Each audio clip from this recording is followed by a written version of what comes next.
साजिछि मरण जंता। गजपति जिले में पूर्त विभाग साजिछि निदा विष्णु।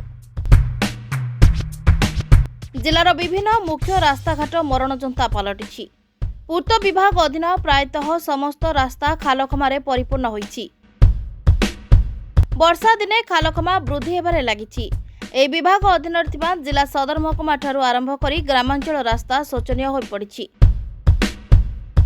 खालखमा संपर्क में अभियोग कले विभागीय कर्तृपक्ष एथिप्रति दृष्टि देउनाहांती।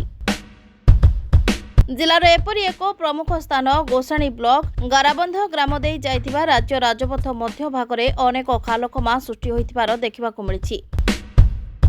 पूर्त विभागर खामखियाली मनोभाव जोगु यात्री नाही नथिबा असुविधार सम्मुखीन हेउछन्ति। प्रतिदिन लोके खालखमा जोगु दुर्घटनार सम्मुखीन हेउछन्ति। Bureau report, rainbow media.